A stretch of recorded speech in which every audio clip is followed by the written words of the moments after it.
What up, folks? What it do? Welcome to another episode of the Best Advice Ever podcast. Now, I'm your host with the most, comedian Mike Goodwin. And if you're viewing this on YouTube, we're in a totally different setup. If you've been rocking with me for a while, you would recognize that this is where I used to shoot the word of the day. This is my home office, and I am currently recording the podcast there. Also, audio, the mic is a little bit further away than it typically is, so I'm going to try my best to stay within a reasonable range that I can also be seen on the video and not look crazy, but I'll probably look crazy. And also record the audio, and I'll talk about the reason that I'm in the location that I am in. So Merry Christmas. Thank you so much for tuning in. I am a believer of Jesus Christ, so I don't know if that's a surprise to anyone. Sometimes online I'll post something, especially during this season. I was posting things about Christmas and the birth of Jesus.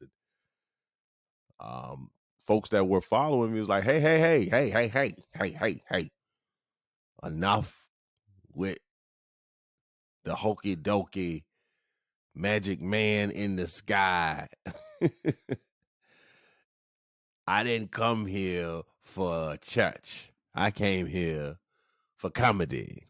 And so when you come here for comedy, you're going to get some judge. So just know that is part of the package, the Mike Goodwin package.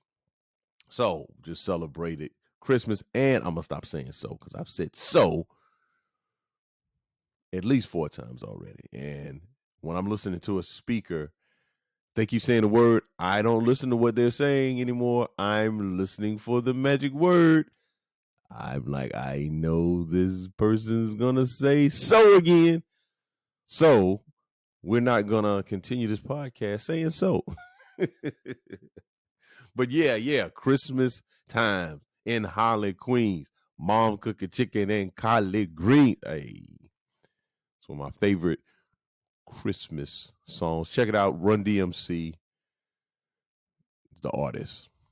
Christmas in Hollis is the official name. I think, I've realized over the years, I may not be the best person to ask the title of songs.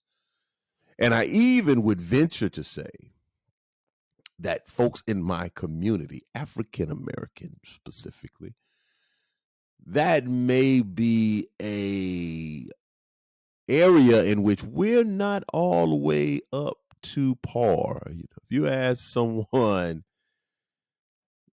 the name of a song, we might give you like the chorus or a phrase in the song. I think Bruno Mars, let's say "Smoking Out the Window" is a name of a song. That's probably not a good example. But yeah, in general, if you would have asked me a name of the song, and it was especially a person I didn't normally, even if it's a person I listen to, I may not know the name. And the reason I say that, for a few reasons. I have a DJ friend who often talks about when people come to the DJ booth, they'll like, hey, play the song goes da da da da da da da da. Like, hey, I don't know a song. Do you know the artist? It's like, no, I don't really know the artist. I just know it goes da da da da da da da da da.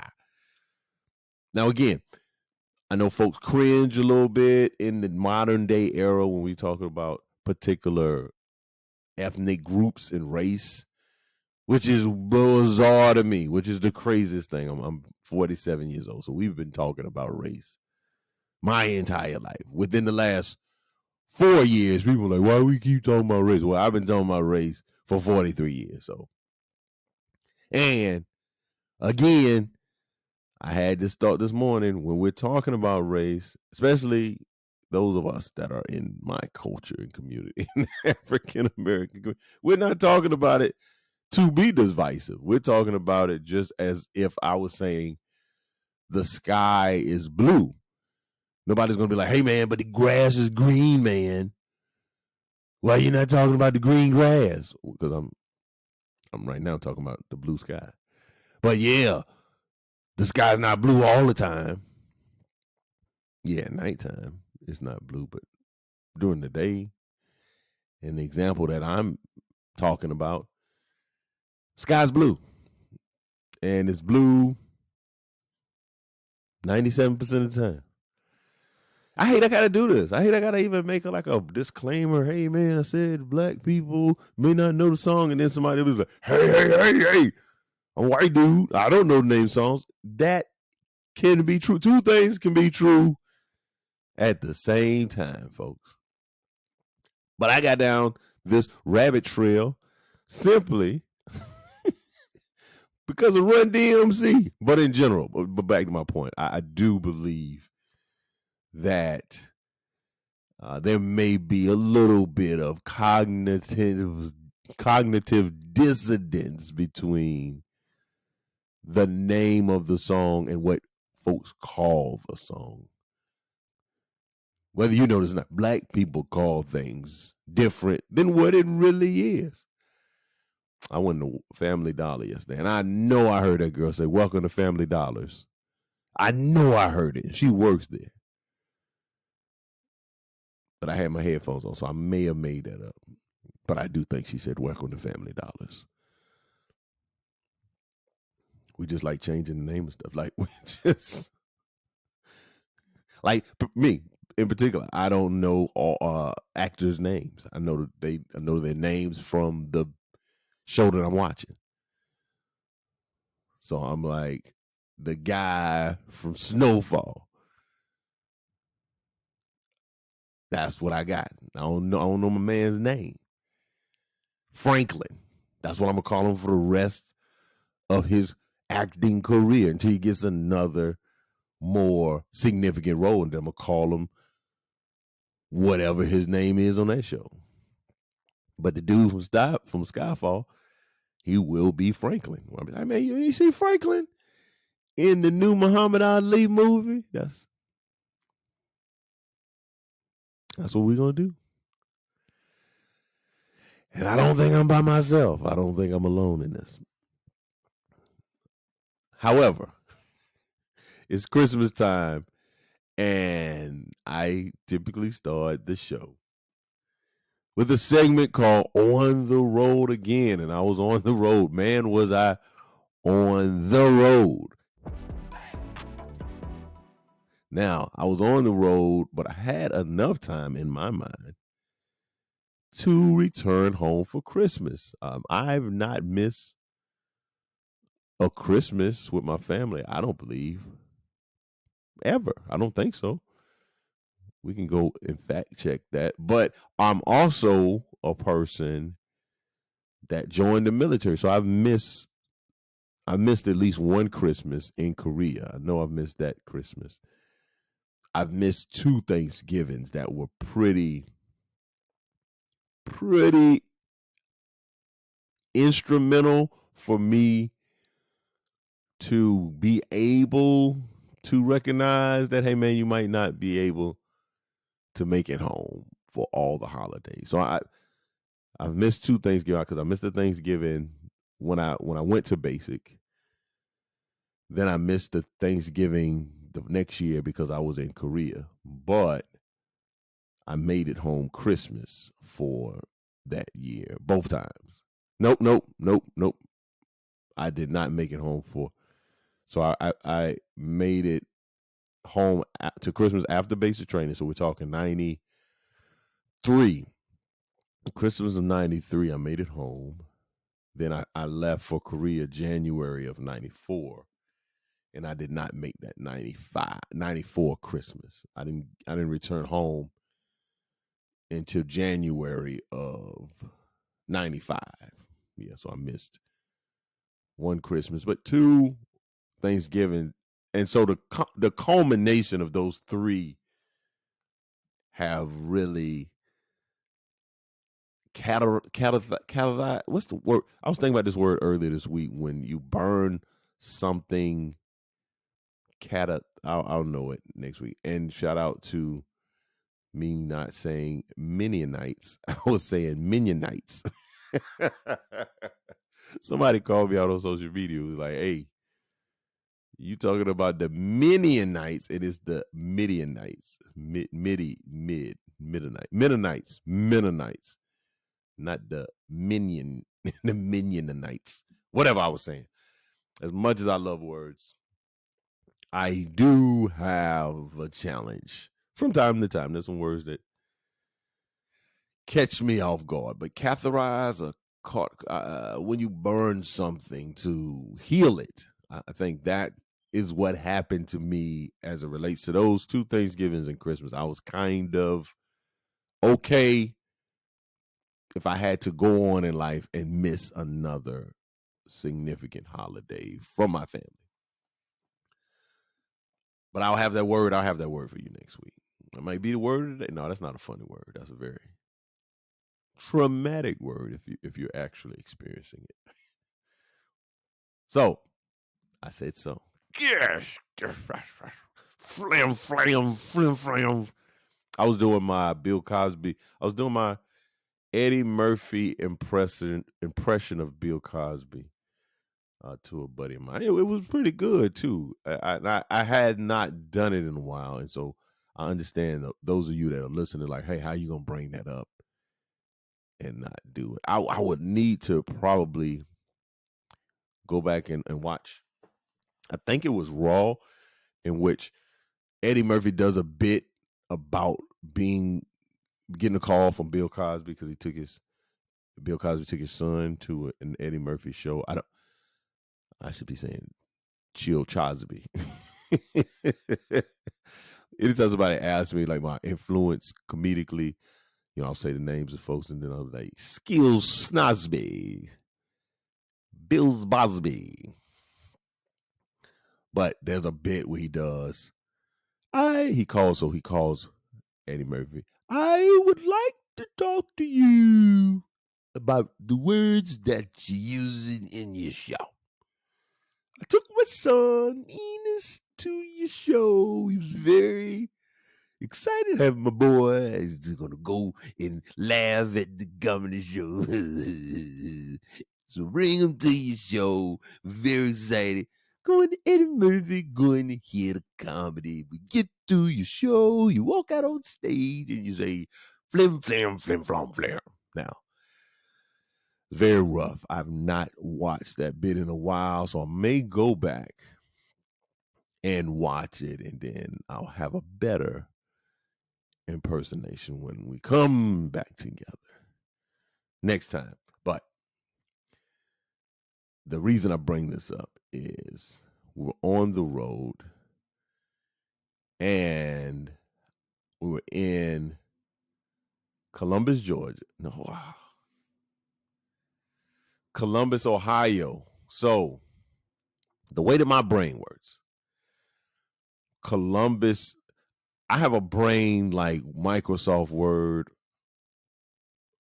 Is that Microsoft Word? Or even like what computers do now with AI. So you start a word and it fill in the other word for you. That's what my brain does. My brain automatically, my life's experience, the majority of the time, if I'm saying Columbus, I'm saying Georgia, but I wasn't in Columbus, Georgia. I was in Columbus, Ohio. And I didn't do that on stage. Thankfully. Didn't do that on stage. So I was on the up and coming comedy tour, myself and all my boys. These are my buddies. Mark Gregory out of Dayton, Ohio, via New York City. He lives in New York. Mark Gregory is the son of very notable comedian Dick Gregory, comedian and activist Dick Gregory, statesman. Tim Shropshire, longtime buddy of mine who is out of Charlotte, North Carolina. C. King, who's a new friend of mine. C. King has been on 3 seasons of Wild 'N Out, and he does an excellent Denzel Washington impersonation. You've probably seen him online. He's the guy with the dreads, light-skinned guy, kind of, portly. Portly. I don't know if that's what we calling people now. But we were on tour. So we just had 2 tour dates. We were in Columbus, Ohio, and Cleveland. We had the Columbus Funny Bone and the Cleveland Improv. And so basically, we are 4 comedians on the come up. And basically, at this stage in our career, for you to move to the levels and experience the type of success that you desire as a performer, I think it's not exclusive to comedy, but as a performer, it becomes very important for you to sell tickets, for you to tour, for you to say to your audience, hello everyone, my name's, you know my name because you follow me, you're my audience. I'm coming to your city. I'll be in Waterloo, Iowa on January the 5th. I'm not, but it's just an example. And so what you would like to happen, what needs to happen, what would be the most preferable outcome is that there's a demand. Like, oh, this person's coming. We need to buy the tickets and come out to the show. So that's where I'm at in my stage of career. And I've not sold tickets as an individual. So there's so again, as an individual, and collaboration is key. So we presented, and we've been talking, at least 3 of us have been talking for a while about teaming up, joining forces, and hitting the road. And so this is what has happened. This is what has happened. So we did our first inaugural tour dates. We were in Columbus, Ohio, in Cleveland, Ohio, on the road. Now, the issue in Cleveland, which caught me and the whole team off guard, the mic was continuously having issues all night long. Microphone bad. It was static. It's dropping in and out. This is at a comedy club. Only thing that really needs to work is the lights. The mic, the sound needs to work in the kitchen. But you could probably have a comedy show without the kitchen. People wouldn't be, people would be a little frustrated if they came with their heart set on some lemon pepper wings, but you can make it through if the kitchen's not available, if they have beverages, libations. But definitely not if they don't have sound. And that's what we found ourselves in, a predicament with the sound. It was consistent. It wasn't just like the first person.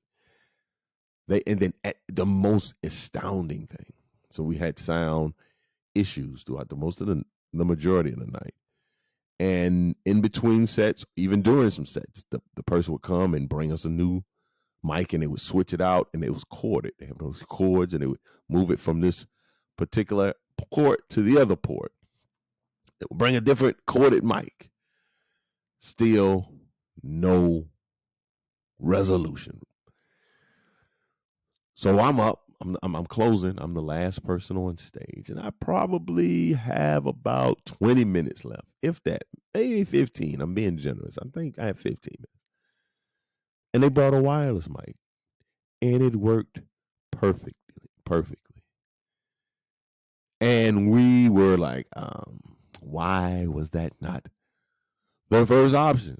Why didn't you bring the cordless mic out of the gate? So we've gone through the majority of the show. The show is pretty much, we're at that stage of the show when you're on a flight and the pilot says to the cabin, flight attendants, please prepare the cabin for landing. That's where we were. We were telling people to put their trays up, their seat trays up, and put their seat in the upright position. That's where we were as it related to the show. We were headed to the runway. And at this stage, they want to bring a new mic, the best mic, the mic that we should have had from the start. And I haven't even gotten into the shenanigans of on the road. This whole podcast is just going to be on the road, I think. I don't even know if I'm going to get to the best advice ever. I need to do that. So I'm going to get to the best advice ever. But I'm going to come back on the other side and continue on the road because it's ridiculous.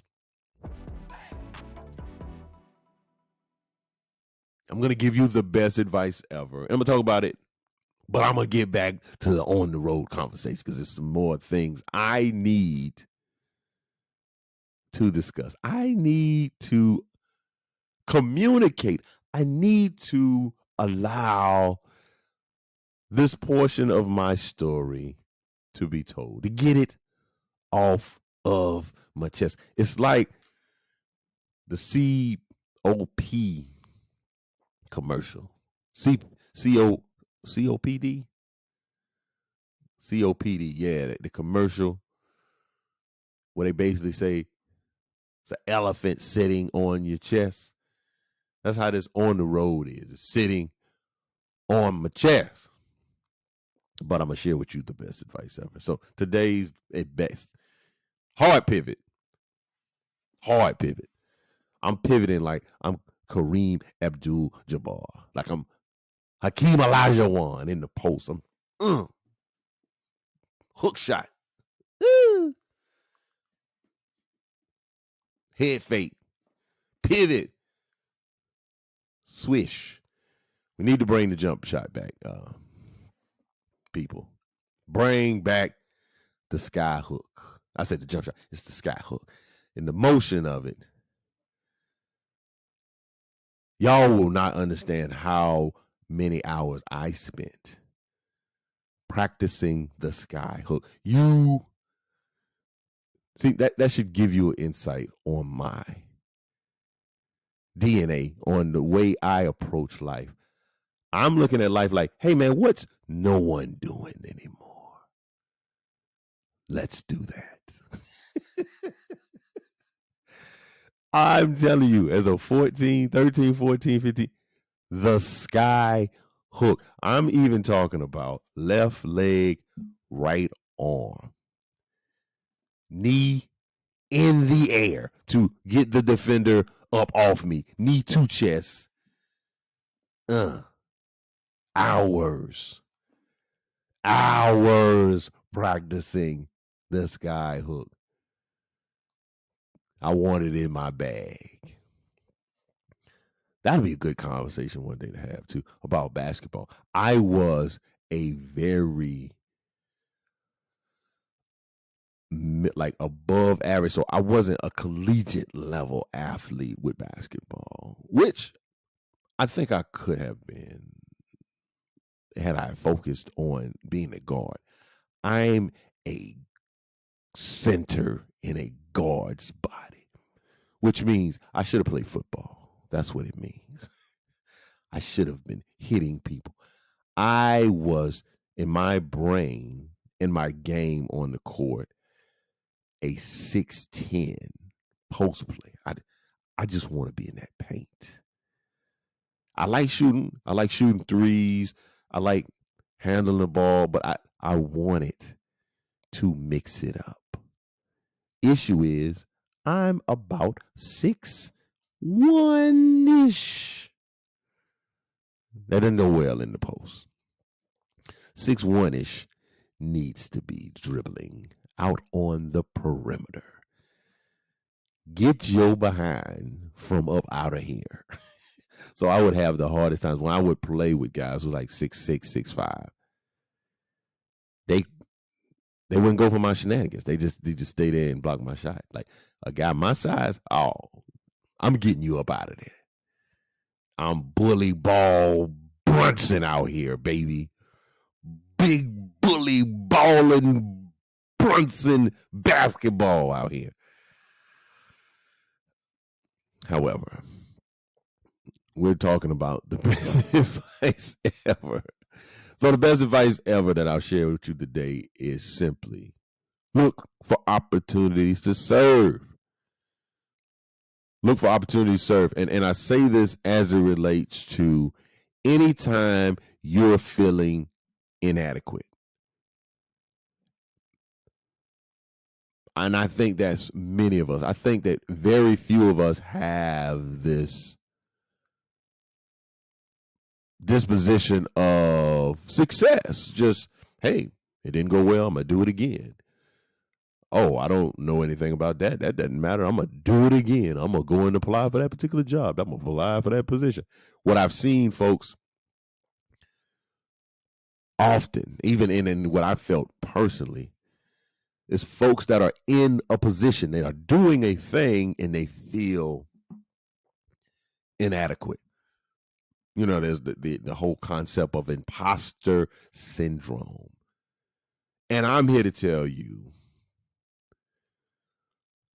focus on what you do know, not on what you don't know. Meaning, confidence is gained by competence. So if you are deliberate in terms of preparation and research, study, intently designing a plan that equips you with the knowledge and the experiences that you need, the act of doing those things will cause you to have less anxiety and doubt around your performance. But what also will provide you with an alleviation of stress as it relates to your performance is to look for opportunities to serve others, i.e., if you're a performer, if you're on stage, if you're doing a presentation,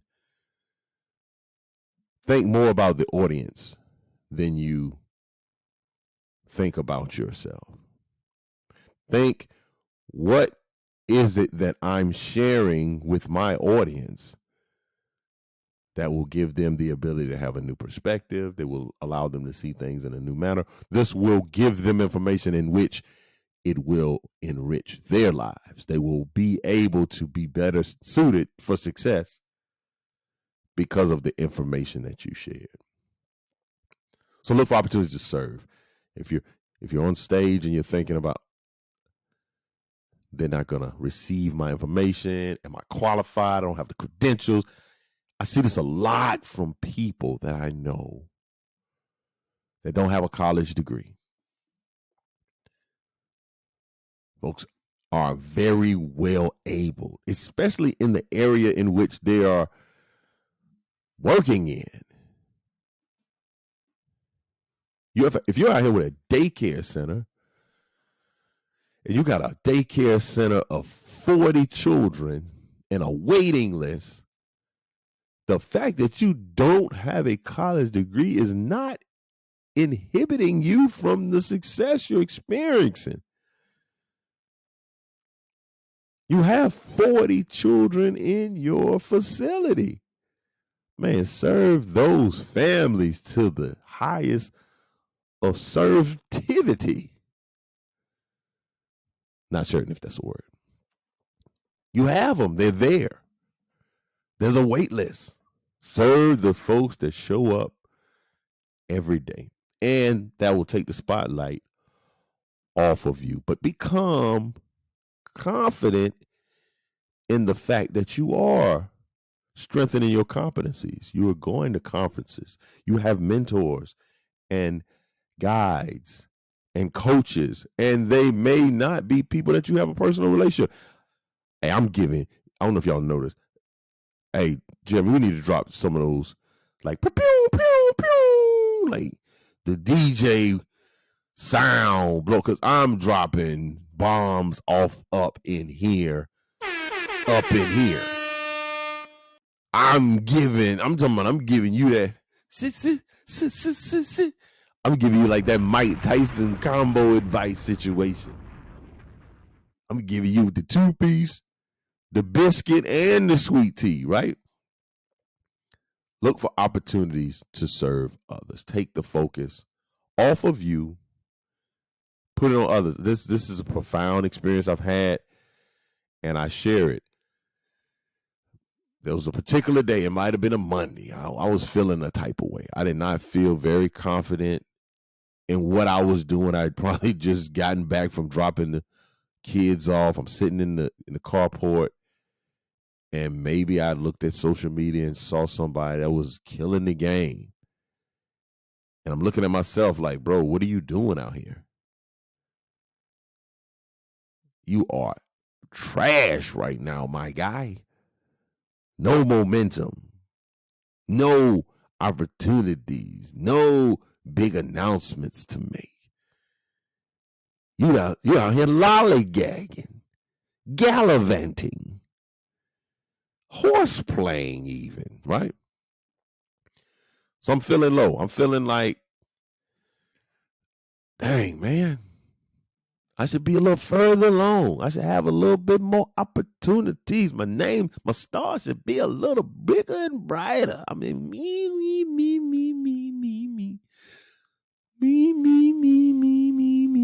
Whining, right?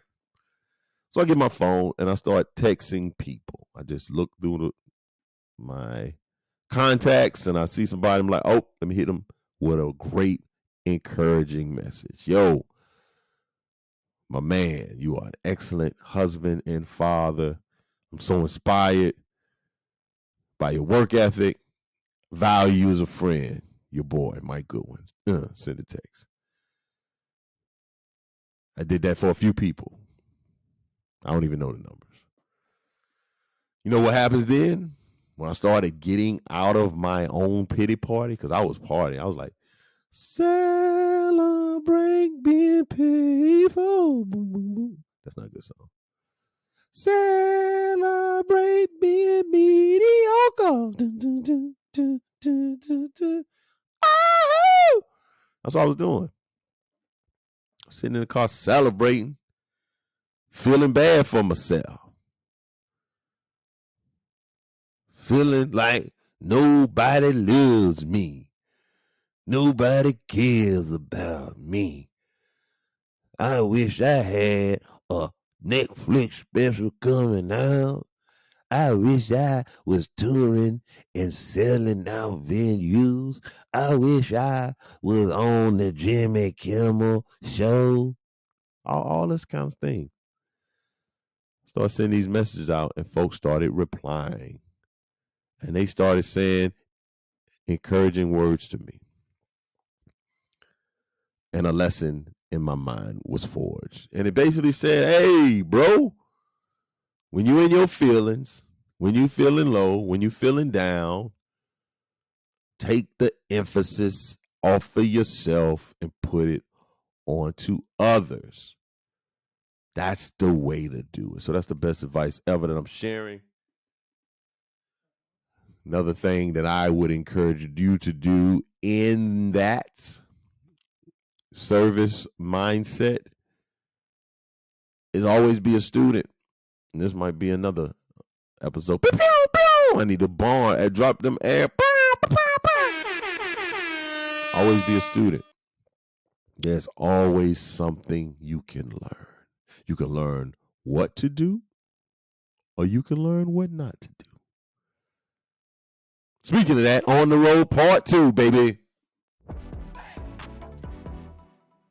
So here I am, all the week leading up to my travels. Folks are like, I listen to a lot of sports talk radio, so they're saying this weekend's NFL games is going to be some of the worst weather conditions ever.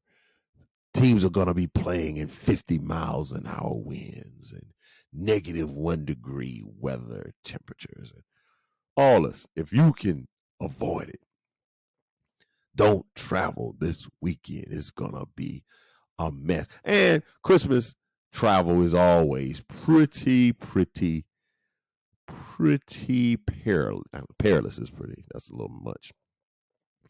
But it typically is challenging because a lot of folks are moving and grooving. Folks trying to get back to their families, right? So here I am. I'm out Wednesday. Fly to Columbus.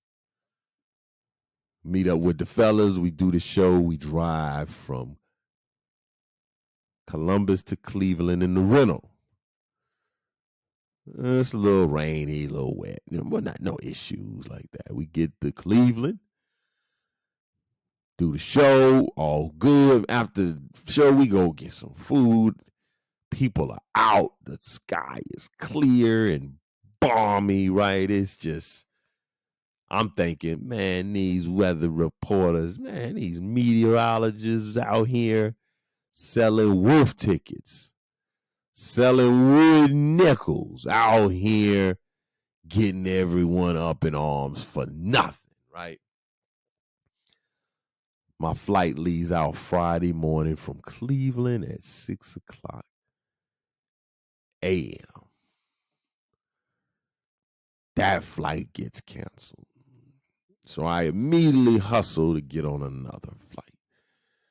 So after some issues, because what happened, I have a preferred carrier, and I was explaining my situation, so they put me on another carrier, which I'm not a big fan of. So I was like, hey, I didn't ask for that. And the guy left, the guy ghosted me. So I'm on hold, and we're talking and looking at the flights. He puts me on this other carrier without having a conversation. He was like, great news. I found a flight for you. It's going out to da-da-da-da-da-da-da. I was like, hey, man, I didn't ask to do that. So then he jumps back on the other line to put me back in the flight that I was in. That flight was no longer available. And he didn't want to come back and tell me that. So I'm on hold. I mean, I'm just in the room because I had nowhere to go into the comedy show that night. So I'm just on the phone. Matter of fact, it wasn't even the comedy show that night. We were leaving around noon. So I started this whole operation at like 7 a.m. I got up first thing and was on the phone. Hey, let's get these flights figured out, right?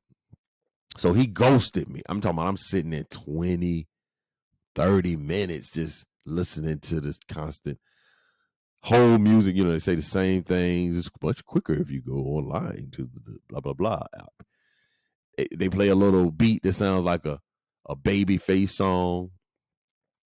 So I'm on hold. I'm like, okay, I could flip over and call them back. So I'm on hold, but I'm gonna call them again, and then I was gonna do the connection. Like, so if you're not able to wait, we'll call you back in 20 minutes, whatever the case may be. So I did that.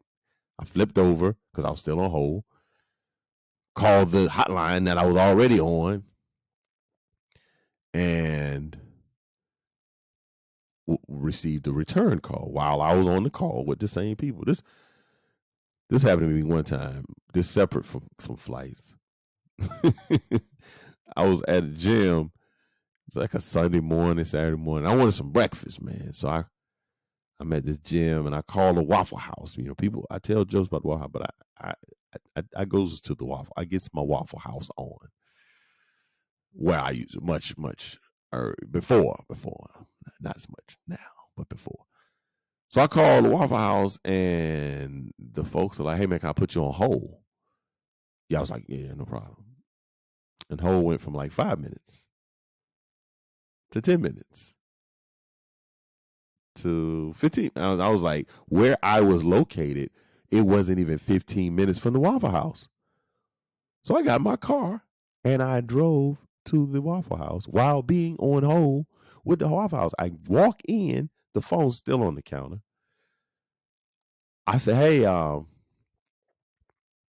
the guy on the phone. You want to pick up the phone? The waitress picks up the phone. I was like, yeah, that's me standing in front of you. That's how long y'all had me on hold. I drove over to here. Let me get an all-star special. Let me get that.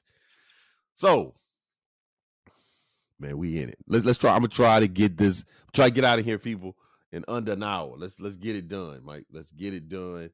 We're gonna do everything in the next 15. So while I'm on hold with the dude that ghosted me, and it must cycle through. Somebody else picked it up, and I was like, "Hey, this is what happened.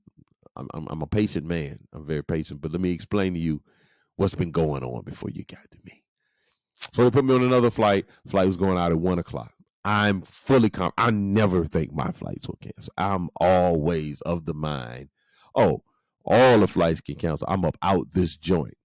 So basically what happens was we've all drove to Cleveland, but we had different flights. So C. King had a flight that morning that got canceled, and I think his flight moved him to Saturday immediately, or maybe even Sunday. Like he had a couple of days where he actually went right up to the counter and was like, hey, I'm gonna need another night at the room. Mark is from Ohio, so he just drove over to Dayton the next day. Me, Tim are from North Carolina and South Carolina. So Tim's flight got canceled with airline, so he was traveling out Saturday.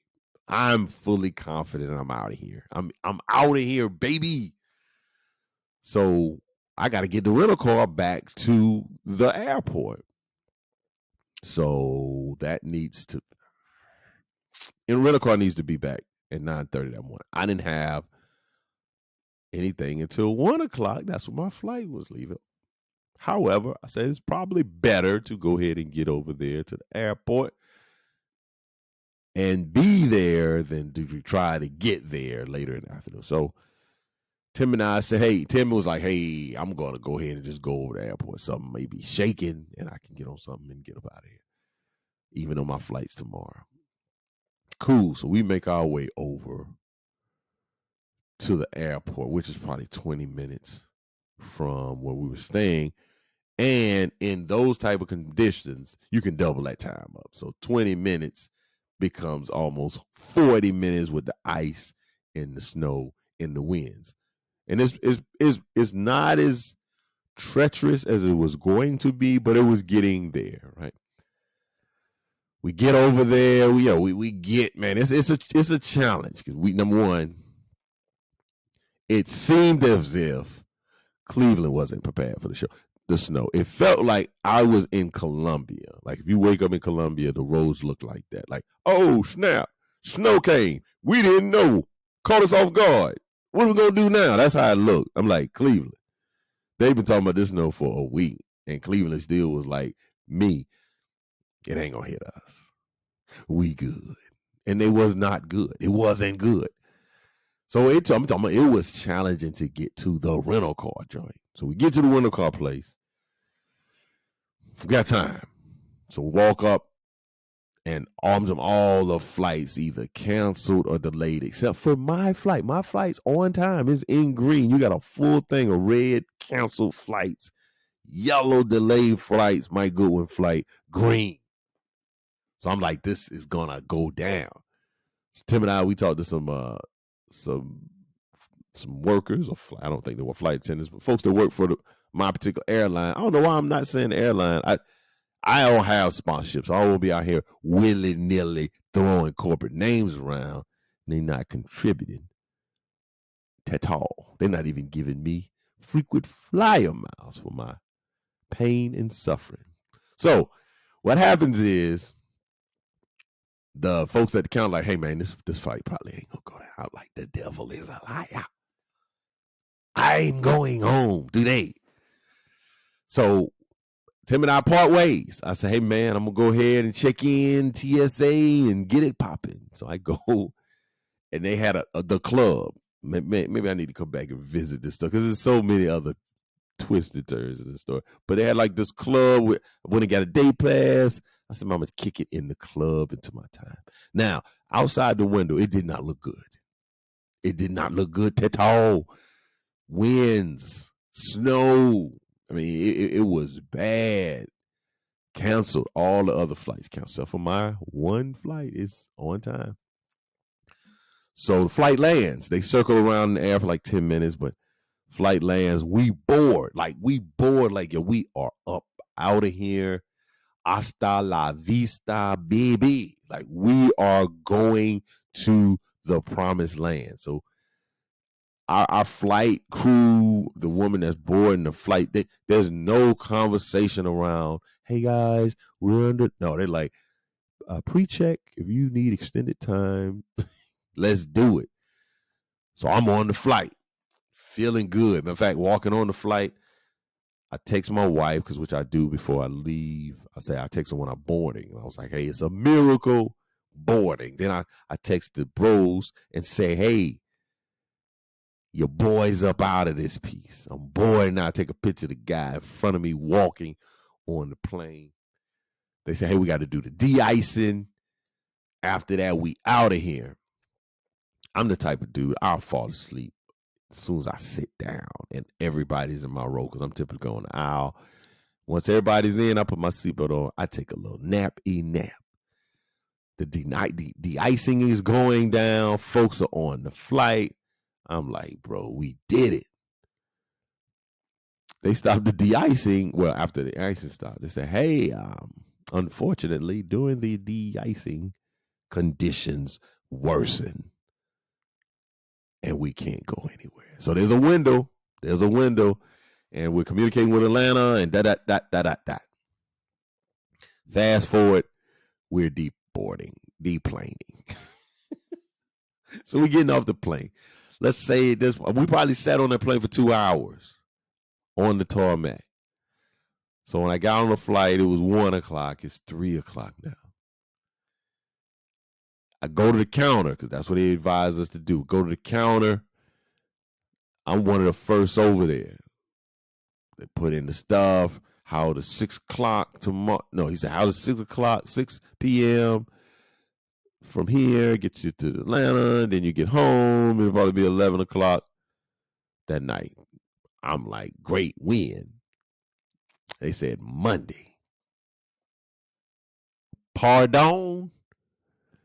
Monday. It is Friday, bro. Tomorrow is Christmas Eve. Sunday's Christmas. Monday is the day after Christmas, right? Monday. And it wasn't even no haggling, no dude, like, this is what we got. Zero availability.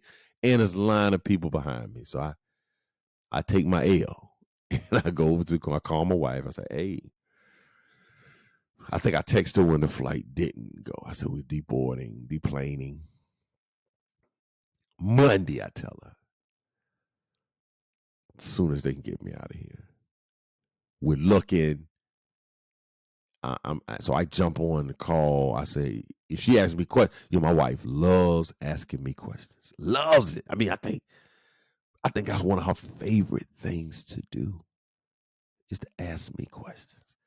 And she's asking me questions. I just left the counter. I have no answers. I have 0 answers. No answers at all. But she's asking the questions. And I said, hey, let me call Delta back. Let me see. I'll call you back when I know. Let me formulate a plan. So I get into my Hannibal from the 18. I call Delta back. I explain, hey, I got the I know I'm not all this. I finally didn't outed the group.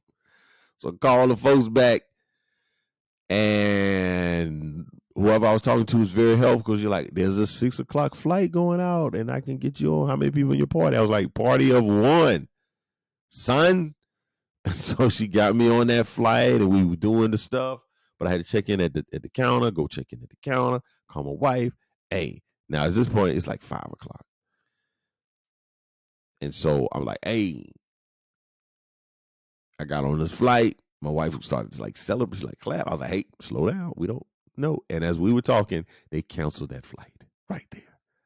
All options. So then they already told me I'm on standby for the next few flights, but the 6:00 flight that canceled. I know that's gonna be canceled. So I'm on a standby for a 4:55 Saturday afternoon, but my confirmed seat is still Monday.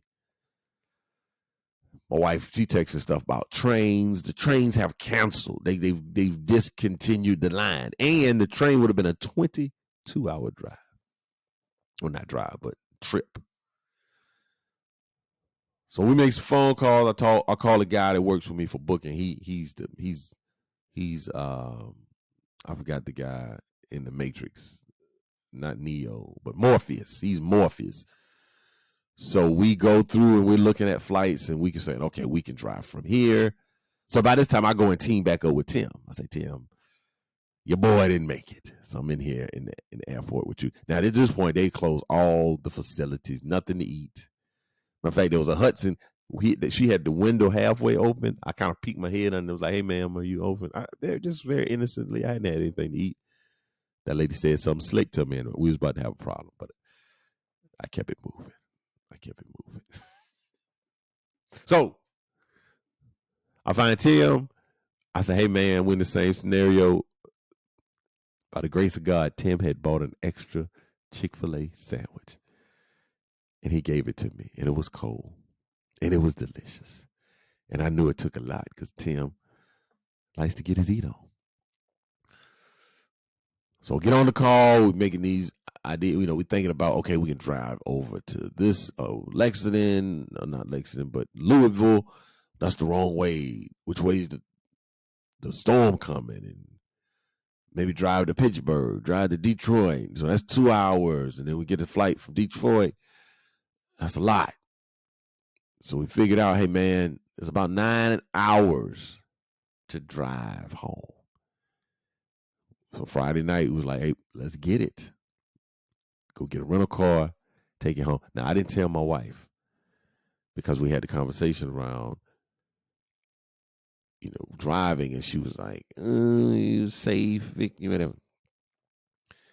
We went and got that rental car, and we were out of there. Now, one of the worst parts of the trip was getting out of the rental car center because they had plowed no snow over there. It wasn't a hot mess. It was a cold mess. It was a frigid mess. But by the grace of God, we got out of there. Matter of fact, we went to go to the place, Enterprise, who I rock with, to get a rental car. I put them on request. I'm at the thing, at the counter. The woman said, we have no more SUVs. What are we talking about then? I'm not leaving up out here in no Ford Fiesta, in no Nissan Altima, baby. I need something with some four-wheel. I need something with some lift, some horsepower. Where you think I'm headed? Around the corner? Bro. So we had to leave them and went down to the other place. They had SUVs at a more pricely cost. I don't care nothing about that. We got that SUV, and that night we drove about 2.5 hours. That felt like 7 hours. It was treacherous. I mean, ice, snow. It wasn't a lot of people on the highway, thankfully. We made it to, I think, Marietta, Ohio. Went and got some food at Denny's. It was delicious. The best pancakes I've had in a while. Went and got us a night, got a room. Matter of fact, I left a bottle of water in the car overnight. It was ice when I got back. Here's the other thing, too. In the car, the windshield wiper fluid had frozen. We didn't know it froze. It frozen. So this windshield was awful. Awful. Super awful. Tim bought some fluid, But he asked me to pop the trunk. I thought he was going to pour it on the windshield. I was like, what are you doing? But boy, hands was frozen. He thought he had hypothermia. He thought he was frostbitten. But we made it home. We drove. They woke up the next morning around 7. Got to it. So Tim drove that bulk of that. Yeah, he drove from Marietta, Ohio to Charlotte, North Carolina, and I brought it on in. That hour and a half. And I got home around 4 Saturday, but my family did not know. They went to visit my wife's family, and I surprised them when they got home. My kids had went to the pastor and had asked for prayer so their dad could make it. The boy, my children were not happy. My wife texted me, like, the kids are very sad. I was like, y'all think I'm going to sit up in an airport till Monday? You don't know me. Ain't no way in the world they was going to have your boy sitting in the airport from Friday to Monday. Come on, son. They ain't even have Delta Sky Lounge in that joint, man. I'm out of here, cuz. So, yeah, that was my Christmas situation. So I made it home. Was home able to enjoy Christmas. But on Christmas Day, around about 2 o'clock, I'm watching the NBA on NBC, the Lakers and the Mavs. And I get a call that there's water pouring out of the front of our building. We had a water pipe burst and it flooded our building. So, which I typically record my podcast in the building, but it burst. So that's why I have this makeshift setup. And hopefully this has been an interesting podcast. This is definitely a different type. And for the goal of getting it out of here under an hour, I'm gonna wrap it up. I do have some folks send some questions. Had a word of the podcast, which was billfold, which is a wallet. I love retro words. Those words make me laugh. Billfold. Go in that room and go on that shiffer robe and bring me my billfold. That's a wallet, people, because they used to call dollars bills, and you folded them when you put them in the billfold. That's what the names come from. And there's a question I did have someone, I could probably get this in too. Someone asked, what's my man name? Noah King. He says, why don't more comics who live back east or down south do more shows in the West? It's expensive, Noah. Have you checked the flights from Colombia to California? Those are some expensive flights, Noah. And it takes a lot of time. So I don't think that comedians don't want to come out to the West. We want to be, you want to make sure that you maximize that trip. Because that's a lot of traveling, my man, to come out and nobody buys tickets. You're in worse shape than you were before. So thank y'all so much for tuning in to the Best Advice Ever podcast. It's a little makeshift, a little different, but I'm glad y'all rocking with me. Thank y'all so much. Enjoy your holidays. I'm looking forward to checking back in with you next Wednesday. But check me out. If you have questions, send them to info@comedianmikegoodwin.com. Check me out on my social media, Comedian Mike Goodwin, on Facebook, on Instagram, and Twitter. I'm at Bowtie Comedy. On TikTok, I'm out there TikToking. Get over there. I don't know the address, but I'm at the TikTok place too. I sound like I'm 80,000 years old. But you can also get to me at the MikeGoodwin.com. At the Mike Goodwin. www.http://www. MikeGoodwin.com. Thank y'all so much. It's your boy, Mike Goodwin. Peace.